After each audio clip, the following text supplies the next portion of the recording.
Radhe Radhe. Hello everyone, let's begin with a new episode.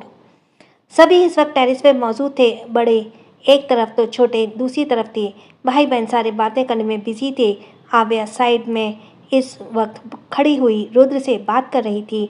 उसे बात करने के बाद वह जाकर अप्रिता के पास बैठ गई। उसके बैठते ही अप्रिता उससे दूर होने के मकसद से उठती है, लेकिन तभी आव्या उसका हाथ पकड़ लेती है। आव्या के पकड़ने से अप्रिता उसे घूरते हुए कहती है, मेरा हाथ छोड़िए। आव्या उसे देखते हुए कहती है, तुम्हारी प्रॉब्लम क्या है? मैंने ऐसा तुम्हारा क्या बिगाड़ा है जो हर वक्त तुम मुझसे उखड़ी रहती हो? अप्रिता यह सब सुनकर सबको देखती है। सभी उन दोनों को देख रहे थे। किसी को भी इस बारे में पता नहीं था कि अप्रिता और आव्या के बीच कुछ भी सही नहीं है। अप्रिता आव्या को देखते हुए कहती है, आपको ऐसे क्यों लगता है? मुझे तो आपसे कोई प्रॉब्लम नहीं है। आव्या उसे डटकर जवाब देती है, अगर तुम्हें मुझसे प्रॉब्लम नहीं है तो तुम मुझसे भागती क्यों हो? हमेशा मुझसे दूर क्यों जाती हो? आव्या के ऐसे सवाल पर अप्रिता चुप रहती है, क्योंकि वह किसी को भी जाहिर नहीं करना चाहती थी कि वह ऐसा बिहेव क्यों कर रही है। अप्रिता सभी को दिखाती है, फिर वहीं पर बैठ जाती है। बैठते ही वह आव्या के हाथ को देखते हुए कहती है, अब छोड़िए मुझे। आव्या अब चुपचाप उसका हाथ छोड़ देती है। सोना उन दोनों को देख इस तरह से बहस करते हुए देखकर कहती है, क्या दी, आप दोनों इतने बड़े होकर भी झगड़ते रहते हो? अप्रिता स्वर्णा को थोड़ा सा सख्ती से कहती है, अर्णा तुम्हारी आंखों तो सही है ना, हम लोग कोई झगड़ा नहीं कर रहे। आव्या स्वर्णा को इस तरह जब अप्रिता कहती है तो आव्या बीच में ही कहती है, तो इसके लिए तुम्हें इतना ज़्यादा चिढ़कर बोलने की क्या ज़रूरत है? धीरे से भी तो बोल सकती हो ना। अप्रिता जल्दी से कहती है, आपको क्या प्रॉब्लम हो रही है? मैं तो उससे कह रही हूँ ना। धीरे धीरे दोनों के बीच बहस बढ़ने लगती है। यह सब नोटिस कर रहे थे। आव्या कहती है, क्योंकि वह हमसे छोटी है और तुम्हें उसे अच्छे से पेश आना चाहिए। उसे यह सब के बारे में ज़्यादा पता नहीं है। अप्रिता थोड़े से तंज कसते हुए कहते हैं, इतनी भी छोटी नहीं है कि उसे यह सब समझ ना आए। देखो अप्रिता, मुझे समझ नहीं आता कि आखिर तुम्हें किस बात से इतनी ज़्यादा चिढ़ होती है, और बता दो ना कि क्या बात है, तुम मुझसे इतनी क्यों चिढ़ गए हो? आव्या बहुत ही ज़्यादा इरिटेट होकर कहती है, क्योंकि वह काफ़ी वक्त से देख रही थी कि अप्रिता उससे बिल्कुल भी अच्छे से बिहेव नहीं करती है और वह इसका रीज़न जानना चाहती थी। अप्रिता भी एकदम से गुस्से में आ जाती है और कहती है, आपको प्रॉब्लम जाननी है ना, तो सुनिए, आप है मेरी प्रॉब्लम। जब भी देखो हर वक्त आव्या आव्या आव्या, सिर्फ बस यही नाम से सब जपते रहते हैं। और जब मैं यहाँ आई दिन तो अपने मेरे डैड को भी छीन लिया। वह भी आजकल बस तो आपका ही नाम लेते रहते हैं। क्या इस घर में सिर्फ आप ही हैं जिसे लोग प्यार कर सकते हैं? हम उनके कोई बच्चे नहीं हैं? अप्रिता के ऐसे जवाब से सभी हैरान हो जाते हैं। आखिर अप्रिता ऐसा कैसे सोच सकती है कि आव्या के सिवा कोई किसी से प्यार नहीं करता? आव्या तो सबसे ज़्यादा झटके में थी। उसने तो कभी सोचा भी नहीं था कि अप्रिता इस बात से चिढ़ती है और हर कोई उस पर ज़्यादा ध्यान देता है। अब पूरे परिवार की इंटेंशन ले लो, मुझे फ़र्क नहीं पड़ता। आप पूरे परिवार की इंटेंशन ले लो, मुझे फ़र्क नहीं पड़ता, लेकिन आपने तो मेरे डैडी को भी नहीं छोड़ा। डैड की इंटेंशन खुद पर लेने की कोशिश की। हर वक्त बस आप उनसे चिपकी रहती है। वह भी आपकी ही बातें करते हैं। जितना मुझे पहले प्यार करते थे वह भी नहीं करते।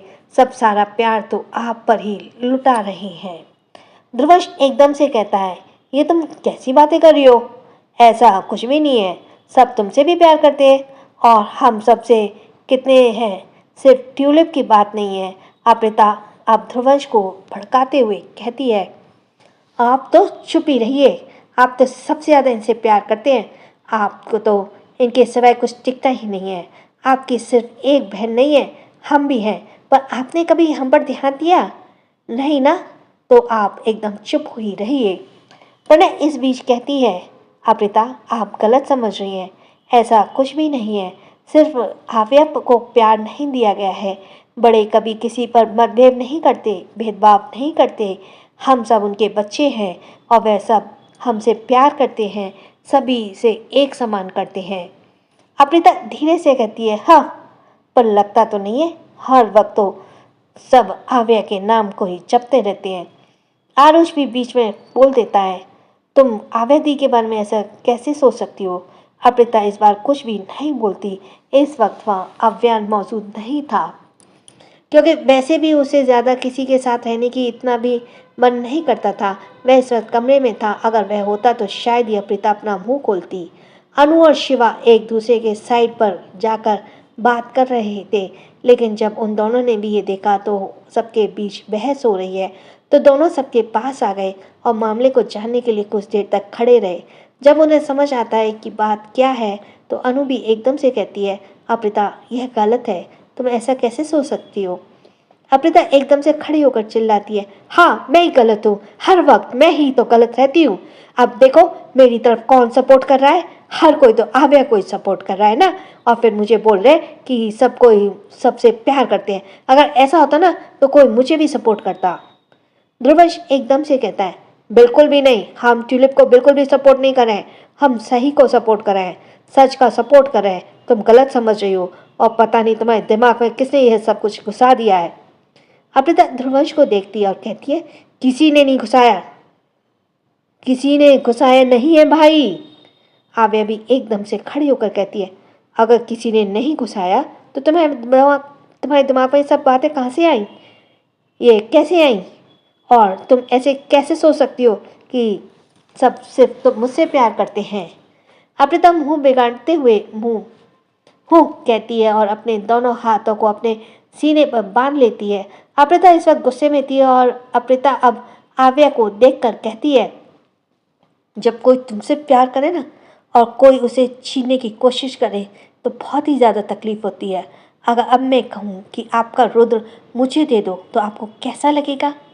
आव्या जैसे ये सुनती है उसका जैसे दिमाग ही खराब हो जाता है। वह जल्दी से आगे बढ़कर अप्रिता को एक थप्पड़ मार देती है।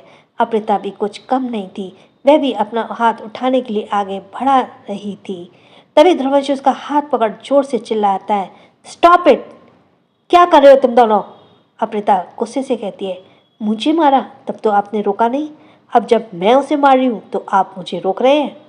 आव्या भी गुस्से से भड़कते हुए कहती है, तो तुम बकवास करोगी, मैं तुम्हें मारूंगी नहीं तो और क्या करूंगी? तुम्हारी हिम्मत भी कैसे हुई अपनी जुबान से रुद्र का नाम लेने की? वह सिर्फ मेरा है, समझी तुम? हाँ, तो मेरे डैड भी तो सिर्फ मेरे ही हैं, तो फिर आप उन्हें क्यों छीन रही हो? जिस तरह आप मेरे डैड को छीन रही हो उसी तरह मैं भी, देखना, उस आपके रुद्र को छीन लूंगी। आव्या का गुस्सा और ज़्यादा भड़कने लगा।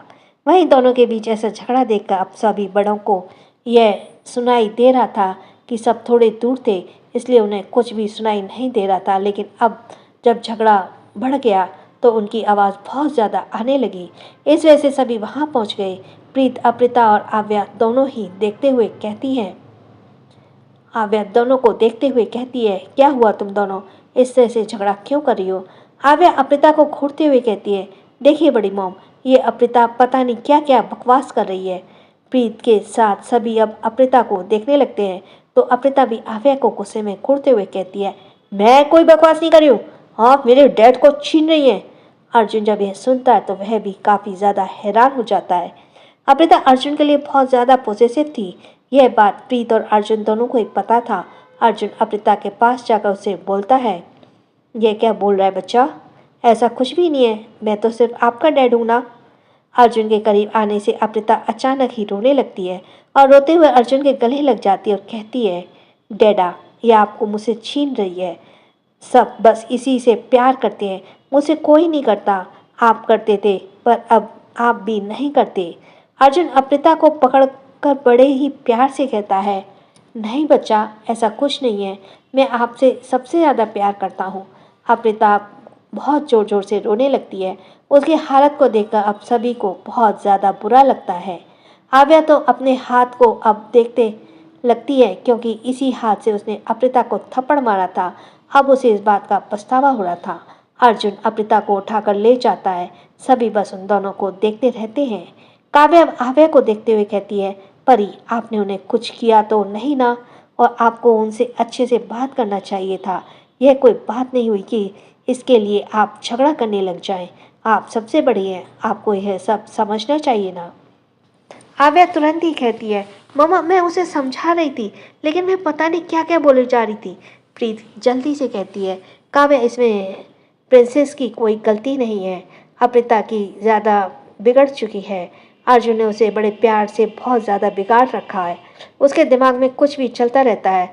अर्जुन भी कभी मना नहीं करते ना, तो इतना कहकर वो प्रीत एकदम से चुप हो जाती है। प्रीत भी अब वहाँ से चली जाती है। काव्या यह सब देखकर बहुत ज़्यादा परेशान हो जाती है। वे कभी भी नहीं चाहेगी कि इस तरह उनके रिश्तों के बीच दरार आए। उसके दिमाग में तो यही चलने लगा कि अगर आव्या ने अप्रिता के साथ कुछ भी किया है तो अर्जुन और प्रीत को गुस्सा होना जायज़ हो सकता है। काव्या को इतना परेशान देखकर आव्या भी इसकी हालत को समझ रही थी। इसलिए वह काव्या के पास जाकर कहती है, आई एम सॉरी, शायद मैंने ज़्यादा रिएक्ट कर दिया, पर आप चिंता मत कीजिए, मैं अप्रिता से सॉरी बोलूँगी। बड़े डैडा और बड़ी मम्मा से भी मैं कभी मैं कभी भी हमारे रिश्ते के बीच दरार नहीं आने दूंगी। काव्या आव्या को देखती है और उसे देखते हुए अपने सीने से लगा लेती है। काव्या आव्या के पीठ पर हाथ रखे कहती है, एक बार रिश्ते को बिखरते हुए मैं देख चुकी हूँ, फिर से यह मुझे बर्दाश्त नहीं होगा। इतना कहते हुए काव्या आव्या से दूर होती है। काव्या आव्या के गाल पर हाथ रखकर कहती है, हमें आप पर विश्वास है, आप कभी कुछ गलत नहीं होने देंगी। आव्या काव्या की आंखों में देखने लगती है। सुबह का वक्त। सभी डाइनिंग टेबल पर नाश्ता करने में बिजी थे और आव्या देख रही थी कि अप्रिता आज बहुत ही ज़्यादा चुप थी। वह सर झुकाए बस नाश्ता कर रही थी। अर्जुन और प्रीत भी आज वैसे ही चुप थे। वैसे तो सभी को समझ आ रहा था, लेकिन किसी को यह पता नहीं था कि अर्जुन और प्रीत ने कल की बातों को किस तरह से लिया हो सकता है। वह नेगेटिव हो या वो भी हो सकता है कि वह पॉजिटिव हो। अगर उन लोगों ने नेगेटिव लिया तो उनके बीच रिश्ते में दरार आनी शुरू हो जाएगी। बाकी काफ़ी वक्त की शांति के बाद अप्रिता नाश्ता करके अपनी चेयर पर उठती है। तभी प्रीत ने उसे कहती है, तुम्हारी सारी पैकिंग कर लिया ना, हमें आज ही निकलना है। जब सब ये सुनते हैं सभी एकदम से हैरान हो गए। किसी को कुछ पता नहीं था आखिर अप्रिता कहाँ जा रही है। तभी काव्या प्रीत से पूछती है, प्रीत क्या अप्रिता कहीं जा रही है? प्रीत कुछ पल तो चुप रहती है और फिर कहती है, सिर्फ अप्रिता नहीं जा रही है, हम तीनों ही यहाँ से जा रहे हैं। यहाँ से जाने की बात सुनकर सभी फिर से एक बार हैरान हो गए। उन्हें झटका भी लगा। सपना एकदम से कहती है, जा रहे हैं मतलब कहाँ जा रहे हैं आप लोग? प्रीत कुछ बोल पाती तभी अर्जुन अचानक उठकर बोलता है, प्रीत हमें निकलना चाहिए। इतना कहती वह वहाँ से चला जाता है। किसी को कुछ समझ नहीं आ रहा था कि आखिर सब ऐसा बिहेव क्यों कर रहे हैं। श्रेष्ठ एकदम से कहती है, प्रीत बताओ हुआ क्या है, कहाँ जा रहे हो तुम लोग? प्रीत अर्जुन को और अप्रिता को जाता हुआ देखते हुए कहती है, जो हुआ उसके बाद हमने तय किया है कि हम कुछ दिन बाहर घूम कर आएंगे। कल की वजह से अर्जुन ने यह तय किया है कि वह हमेशा अप्रिता के करीब रहे और किसी के नहीं। ऐसा कहते ही प्रीत आव्या को देख रही थी। आव्या को यह बात अजीब सी लग रही थी। प्रीत अब सबको देखकर वहाँ से चली जाती है। विशाखा यह सब देखकर थोड़ा परेशान होकर कहती है, ये सब क्या हो रहा है? अनु और आव्या की शादी पहुँच रही है और पता नहीं अब क्या क्या हो रहा है। काव्या प्रीत को जाता हुआ देखकर विशाखा से कहती है, हमें लगता है शायद उन्हें सही फैसला लिया है, उन्हें एक बार घूम लेना चाहिए और वैसे भी अभी शादी में 3 हफ्ते हैं। विशाखा जल्दी से कहती है, काव्या आप समझ नहीं रही हैं, 3 हफ्ते इतनी जल्दी वक्त नहीं है। 2 हफ्ते पल भर में गुजर जाएंगे और अर्जुन प्रीत पता नहीं कब तक लौटेंगे, वह तो कुछ बता ही नहीं रहे। सबका नाश्ता खत्म होता है। अर्जुन प्रीत और अप्रिता अपना बैग लेकर बाहर आते हैं। सबने कल रात को ही पैकिंग कर ली थी। उनका जाना सबको अच्छा तो नहीं लग रहा था, पर वे कुछ कर भी नहीं सकते थे। आव्या को सबसे ज़्यादा बुरा लग रहा था, इसलिए वह जल्दी से उनके पास जाकर कहती है, बड़े पापा आप ऐसे क्यों जा रहे हैं? मेरी गलती है ना, तो मैं आप सबसे माफ़ी मांगती हूँ। देखिए आप इस तरह से नहीं जा सकते, मुझे बिल्कुल भी अच्छा नहीं लग रहा है। आव्या इस वक्त अर्जुन से थोड़े पास आ चुकी थी, जिसे देखकर अप्रिता उन दोनों के बीच में आ जाती है। अब प्रीत अर्जुन के एकदम करीब खड़े होकर अर्जुन को आव्या से थोड़ा दूर करती है। सबको यह दिख रहा था और यह देखकर उन्हें बिल्कुल भी अच्छा नहीं लग रहा था। अप्रिता आव्या से बहुत ज़्यादा इनसिक्योरिटी फील कर रही थी। उसे बस यही लग रहा था कि आव्या अर्जुन को उससे छीन रही है, तो बात आव्या को भी अच्छी नहीं लग रही थी। आव्या अप्रिता को समझाते हुए कहती है, अप्रिता देखो, तुम गलत समझ रही हो। मैं तुम्हारे डैडी को नहीं छीन रही हूँ। वह सिर्फ तुम्हारे डैडी हैं और वह तुमसे बहुत प्यार करते हैं। मैं तुम दोनों के बीच क्यों आऊँगी? अप्रिता आव्या से मुंह फेर कर खड़ी हो जाती है, क्योंकि यह आव्या से बिल्कुल भी बात नहीं करना चाहती थी। वह तो आव्या के शक्ल तक नहीं देखना चाहती थी। वह इनसिक्योरिटी में आव्या से नफरत करने लगी और उसे ही यह खुद नहीं पता चला कि वह क्या कर रही है। प्रीत आव्या को देखकर कहती है, प्लीज़ प्रिंसेस, हमें जाने दो और तुम चिंता मत करो, हम तुम्हारी शादी तक आ जाएंगे। तब तक के लिए अप्रिता को तुमसे दूर रहना ही बेहतर है। अप्रिता का आव्या से दूर रहना सही है। यह बात सुनकर आव्या को बहुत ही ज़्यादा दर्द होता है। वह अब और कुछ नहीं कहती। प्रीत सबको देखकर बाय बोलती है और अर्जुन भी सबको एक नज़र देखता है और बिना कुछ बोले कार की ओर बढ़ जाता है। तीनों कार में बैठ जाते हैं और वहाँ से पल भर में अपना सफ़र तय करते हुए चले जाते हैं। सभी बाहर खड़े और कार को जाता हुआ देखते रहते हैं। 2 घंटे बाद ध्रुवंश आव्या को अस्पताल छोड़ने आता है। दोनों इस वक्त कार में बैठे हुए थे और आव्या सोच में डूबी हुई थी। ध्रुवंश भी कुछ सोच रहा था। वह सोचते हुए कहता है, ट्यूलिप, तुम्हें नहीं लगता कि शायद अप्रिता रुद्र को पसंद करती है? उसने कल जिस तरह से तुम्हारे और रुद्र के रिश्ते के बारे में बोला तो मुझे यही फील हुआ। आव्या ध्रुवंश को देखती है और फिर वह कुछ सोचते हुए कहती है, अगर ऐसी बात थी तो वह मुझे डायरेक्ट भी तो मुझे बोल सकती थी। फिर थोड़ा रुककर, मुझे नहीं लगता अप्रिता इतनी ज़्यादा भी बुरी है। बुरी तो नहीं है, शायद उसे कुछ बहुत बड़ी मिसअंडरस्टैंडिंग हो गई है।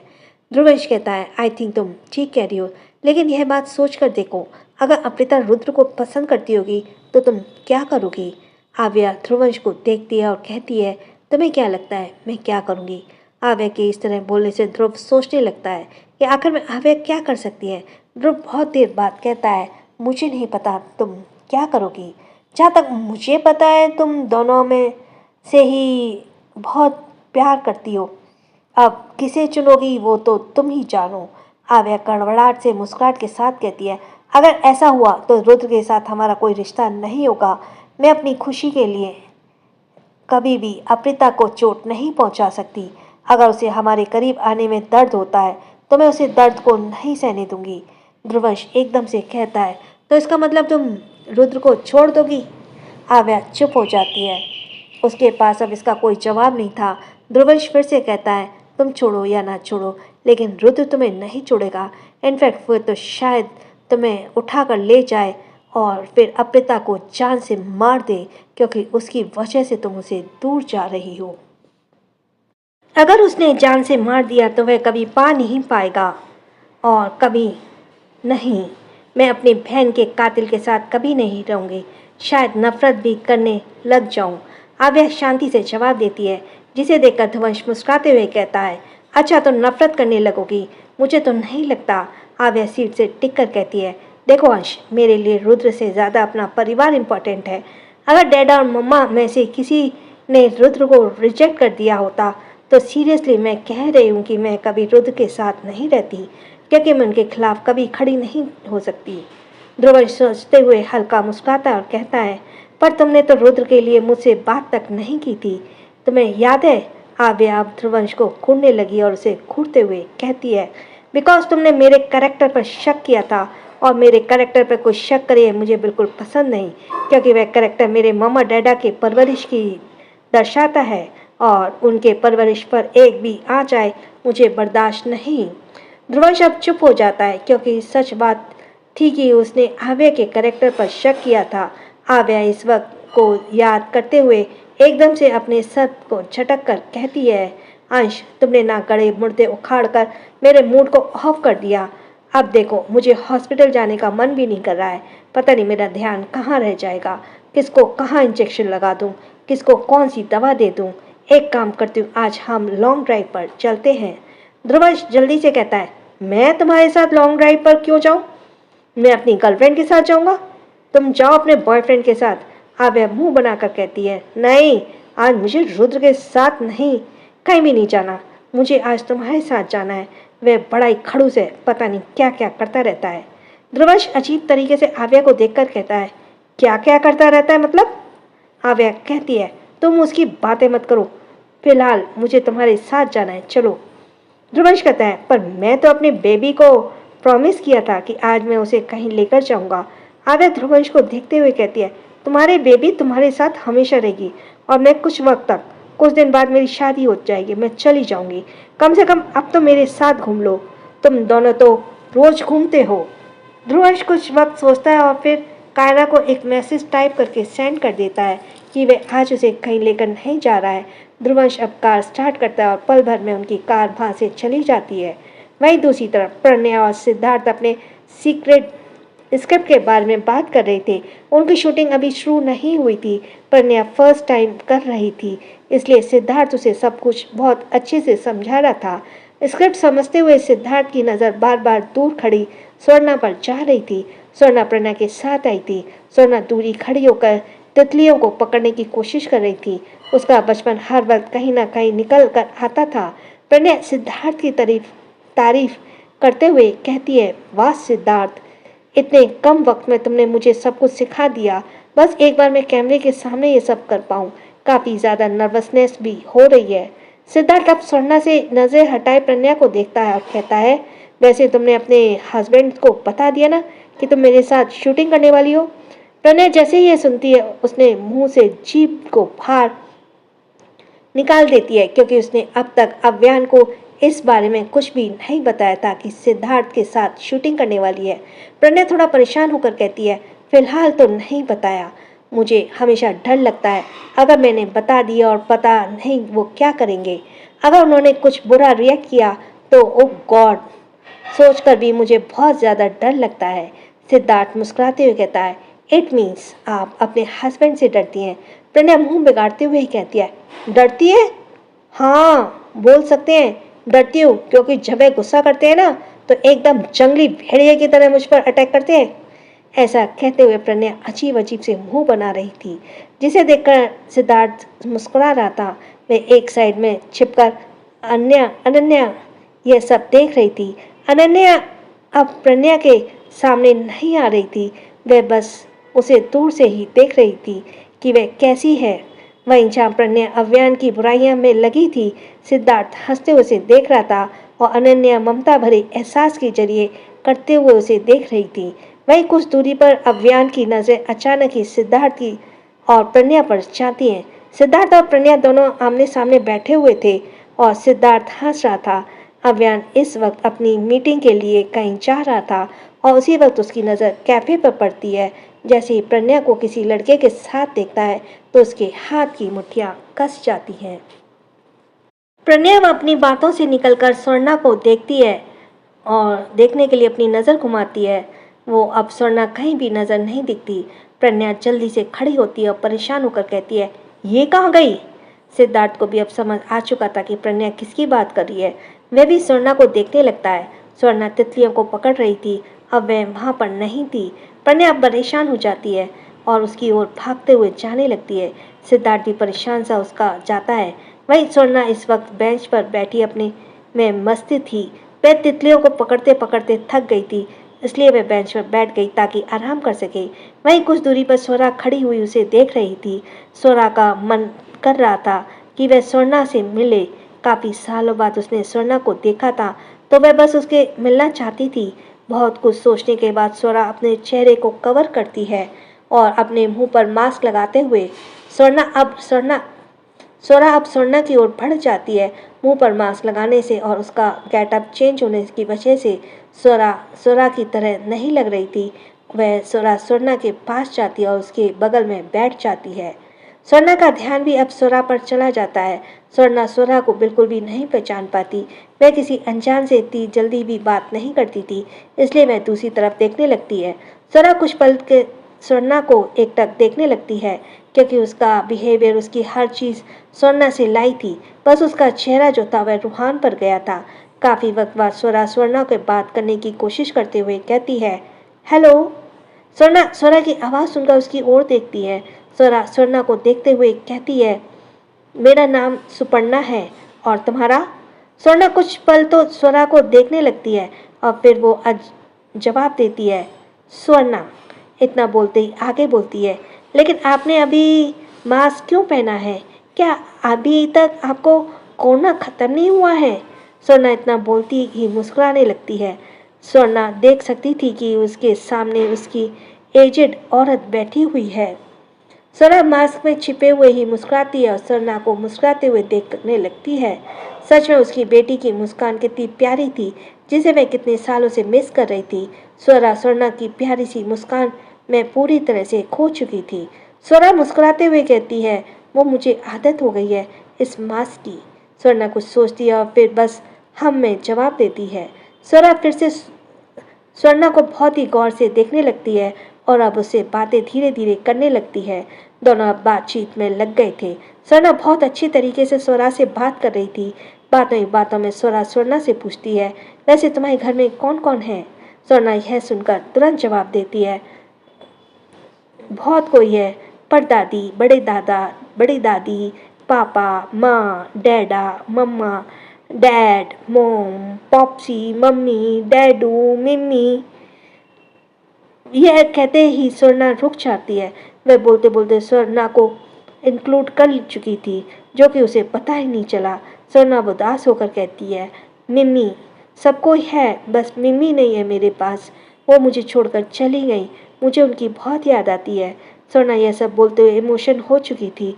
वह वहीं स्वरा जब यह सब सुनती है तो वह भी काफ़ी ज़्यादा इमोशनल हो जाती है, उसकी आंखों से आंसू बह जाते हैं। स्वर्णा इस वक्त स्वरा को नहीं देख रही थी, इसलिए वह उसके आंसुओं को भी नहीं देख पाती। स्वरा दूसरी ओर देखते हुए अपने आंसुओं को पोंछती है और फिर खुद ही नॉर्मल करते हुए पूछती है, क्या तुम्हें पता है तुम्हें मिमी कहाँ है? स्वर्णा की आंखों में एकदम से आंसू आ जाते हैं। वह हल्का सा सिसकते हुए ना में सिर हिला देती है, मुझे नहीं पता, सब कहते हैं मिमी मुझे छोड़कर चली गई, वह भगवान के पास है। स्वर्णा बोलते हुए अब रोते लगती है। उसे सच में इस वक्त स्वरा की बहुत याद आ रही थी। वहीं स्वर्णा की हालत देखकर स्वरा तड़प उठती है। स्वर्णा को रोता हुआ देख अब स्वरा भी रोने लगती है। उसके मुंह से सिसकी भी निकलने लगती है, पर वह अपने मुंह पर हाथ रख लेती है ताकि स्वर्णा उसकी आवाज़ ना सुन पाए, वह जान ना पाए कि वह खुद ही रो रही है। अगर उसकी आवाज़ स्वर्णा ने सुन ली तो उसे पता चल जाएगा कि उसके सामने बैठी उसकी माँ ही है। स्वर्णा इतना ज़्यादा रोने लगी कि स्वरा से बर्दाश्त ही नहीं हो रहा था। वह अपने मास्क को हटाकर स्वर्णा से कुछ बोलने ही वाली थी, तभी एक आवाज़ आती है, अर्ना। आवाज़ को सुनते ही स्वरा जल्दी से अपने मास्क को लगा लेती है। वह आवाज़ प्रज्ञा की थी। प्रज्ञा उसे ढूंढते हुए उधर ही आ रही थी। उसकी नज़र अब स्वर्णा पर पड़ जाती है और इस वक्त वह रो रही थी। उसे रोता देखकर प्रज्ञा जल्दी से उसकी ओर आती है और परेशान होकर कहती है, अर्ना तुम रो क्यों रही हो, क्या हुआ, किसी ने तुमसे कुछ कहा? स्वर्णा जल्दी से उठकर प्रज्ञा के गले लग जाती है। उससे अब कुछ बोला ही नहीं जा रहा था। वहीं प्रज्ञा भी नज़र अब स्वरा पर चली जाती है, जो इस वक्त प्रज्ञा को ही देख रही थी। स्वरा प्रज्ञा को देखकर अपनी जगह से उठ जाती है और प्रज्ञा स्वरा को देखने लग कहती है, आप कौन है? और अन्ना ऐसी क्यों रो रही है, क्या आपने कुछ किया? स्वरा कोई जवाब दे पाती, स्वरा कुछ बोलती उससे पहले ही स्वर्णा बोल पड़ती है, उन्होंने मुझे कुछ नहीं किया, मुझे मिमी की याद आ रही है। वह कहते हुए फिर से रोने लगती है। प्रज्ञा को समझ आ चुका था कि शायद उसने स्वरा की बात की होगी, इसलिए उसे स्वरा की याद आ रही है। प्रज्ञा एक नज़र स्वरा को देखकर स्वर्णा को संभालते हुए वहाँ से चली जाती है। स्वरा बस वहाँ खड़ी उन दोनों को जाता हुआ देखने लगती है। स्वरा काफ़ी देर तक वहाँ खड़ी रहती है और फिर वहाँ से जाने लगती है। वह जा ही रही थी तभी पीछे से आवाज़ आती है, तुम अपनों से भाग क्यों रही हो स्वरा? स्वरा यह सुनकर अपने कदम रोक लेती है। उसे वह आवाज़ जानी पहचानी लग रही थी। कुछ पल बाद वह जाती है तो वह आवाज़ किसकी है? स्वरा अपने कपड़े को मुट्ठी में कस लेती है ताकि वह खुद को हिम्मत दे सके। पीछे अनुराग खड़ा था। उसे स्वरा को मास्क हटाते हुए देख लिया था। स्वरा उसी तरह वहीं खड़ी रहती है। तभी अनुराग उसकी ओर बढ़ते हुए कहता है, आखिर किस बात की नाराज़गी है जो तुम अपनी बेटी तक को रोते हुए देखकर छोड़कर जा रही हो? क्या तुम्हें उसके दर्द से तकलीफ नहीं हो रही? स्वरा अपनी आंखों को कसकर बंद कर लेती है। ऐसा करते हुए उसकी आंखों में आंसू टपक पड़ते हैं। अनुराग स्वरा के आगे खड़ा होता है। उससे पहले स्वरा अपने आंसू को पोंछ लेती है। अनुराग स्वरा के सामने खड़ा हो जाता है और उसे गौर से देखने लगता है। तभी स्वरा ने मास्क लगाए हुए था। जिस वजह से उसका चेहरा पहचान में नहीं आ रहा था, बस उसकी आंखें दिख रही थीं। अनुराग अपना हाथ बढ़ाकर स्वरा के मास्क को निकाल कर फेंक देता है और फिर थोड़ी तेज आवाज में कहता है, क्या तुम्हें इतनी सी भी अपनों के लिए प्यार और ममता नहीं बची, जो तुम इस तरह से छोड़कर जा रही हो? स्वरा, तुम रूहान और स्वर्णा दोनों को ही रुला रही हो। तुम्हें नहीं पता रूहान कब से तुम्हारा इंतजार कर रहा है और तुम उसे भाग रही हो। क्यों स्वरा, क्यों? स्वरा अनुराग को हमेशा से बहुत ज़्यादा माना करती थी और उसे अपना भाई भी मानती थी। इस वजह से उसे कभी भी झूठ नहीं बोलती थी। स्वरा अपने सर को उठाकर अनुराग को देखते हुए थोड़े गुस्से से कहती है, क्योंकि रोहन ने मुझे धोखा दिया है। उसे मेरी फिक्र नहीं है, वो मुझसे प्यार नहीं करता। अगर करता ना तो मुझे छोड़कर नहीं जाता और ना ही मेरे होने वाले बच्चे को छोड़कर जाता। उसकी वजह से मैंने अपने बच्चे को खो दिया। अनुराग यह सुनकर बहुत ज़्यादा शॉक्ड हो जाता है, क्योंकि अभी तक किसी को भी पता नहीं था कि स्वरा प्रेग्नेंट थी। स्वरा यह सब बोलते हुए थोड़ी इमोशनल हो जाती है और उसके आंखों में नमी छा जाती है। वह बीती बातों को याद करते हुए कहती है, मैं उस वक्त उस आग में फंसी हुई थी और बस रूहान को बुलाने जा रही थी, क्योंकि मुझे पता था कि कोई आए या ना आए वह मुझे बचाने ज़रूर आएगा। लेकिन ऐसा नहीं हुआ। वो मुझे और मेरे बच्चे को छोड़कर चला गया। उसने सिर्फ अपनी जान की सोची। उसने मेरे बारे में नहीं सोचा और नहीं मेरे बच्चे के बारे में। बोलते हुए सोना के आंसू गिर पड़ते हैं और साथ ही उसका गुस्सा बढ़ने लगता है, क्योंकि वह उस पल को याद कर रही थी जिस वक्त उसे आग की लपटों ने उसे पूरी तरह से घेर लिया था, जिस वजह से सोरा पूरी तरह से घायल हो चुकी थी। उस आग की लपटों में वह बच गई थी, लेकिन उसका बच्चा ना बच सका। सोरा की हालत इस कदर थी कि जैसे पल भर में उसकी मौत हो जाए। डॉक्टर ने तो कह दिया था कि सोरा और बच्चे में से किसी एक को बचाया जा सकता है, जिसमें मयंक ने सोरा को चुना था और उस मयंक ने सोरा को खुद की वाइफ कहकर इलाज करवाया था। स्वरा ने बचना है या बच्चे को बचाना है, यह फैमिली सिर्फ उसके परिवार का होता है या फिर उसके पति का होता है। और मैं ना तो स्वरा का कोई परिवार था और ना ही उसका पति था, पर उसे स्वरा को बचाने के लिए स्वरा को खुद का वाइफ इंट्रोड्यूस करना पड़ा। स्वरा को इस बात का खबर बिल्कुल भी नहीं थी। वह तो जिंदगी और मौत के बीच लड़ रही थी। उसकी जब आंखें खुली तो उसके सामने रूहान की जगह मयंक था, जिसने उसके हाथ को थामा हुआ था। स्वरा और मयंक पहले कभी बात नहीं किया करते थे। मयंक हमेशा ही ध्रुव के लिए वहाँ आता था, लेकिन स्वरा और उनका कोई बात नहीं हुआ करता था। एक दो बार उसकी बात हुई थी, पर इतनी डीपली नहीं, जिस वजह से वह दोनों अनजान ही थे। स्वरा जब रूहान को छोड़कर मयंक को अपने साथ देती है तो उसका दिल टुकड़ों में जैसे बट जाता है। वह उस वक्त भी रूहान को खोजती रहती है, पर उसे रूहान नहीं मिलता और उसके बाद ही उसे पता चलता है कि उसके कोख का बच्चा मर चुका है। स्वरा उस वक्त बुरी तरह से टूट चुकी थी, जैसे पागल हो चुकी हो, लेकिन अब वक्त मयंक का और उसके साथ दिया उसे नॉर्मल किया। उसने उसे मेंटली, फिजिकली सब तरह से सपोर्ट किया। तब जाकर स्वरा ठीक हुई, और जब वह ठीक हुई तो उसके दिमाग में बस एक ही बात थी कि रूहान उसे छोड़कर चला गया। स्वरा की ऐसी बातें जब अनुराग सुनता है तो वह एकदम से गुस्से में उसे सुनाता है, तुम्हारा दिमाग खराब हो गया है स्वरा? तुम सोच भी कैसे सकती हो कि रूहान तुम्हें धोखा देगा? अरे वह तो तुम्हारे इतना प्यार करता है कि वह खुद की जान दे सकता है। स्वरा कड़वाहट से मुस्कुराकर कहती है, यह बस बात की बात है। आप तो उसके भाई हैं ना, तो आप तो उन्हीं का सपोर्ट करेंगे। आपको क्या पता मैंने इतने साल कैसे गुजारे हैं। यहाँ तक रूहान ने तो मुझे खोजना तक ज़रूरी नहीं समझा। उसने तो सीधा मान लिया कि मैं मर चुकी हूँ और मैं हमेशा के लिए इंतज़ार करती रही। इस वक्त मैं सोचती थी कि वह अभी आएगा, लेकिन हर पल मेरा इंतज़ार अधूरा ही रह जाता है। मेरा सोचना सब गलत ठहर जाता है।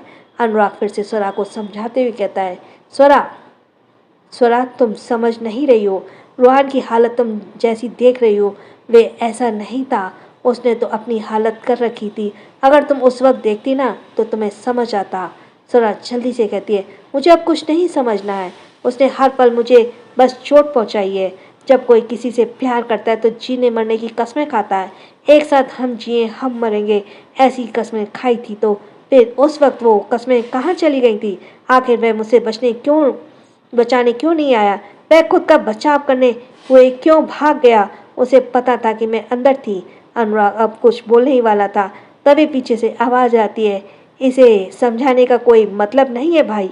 अनुराग जैसे ही यह आवाज़ सुनता है वह एक पल के लिए जम जाता है, क्योंकि पूरे 18 साल बाद इस आवाज़ और इन शब्दों को वह सुन रहा था। So thanks for listening. छोटों को प्यार, बड़ों को सम्मान रहा।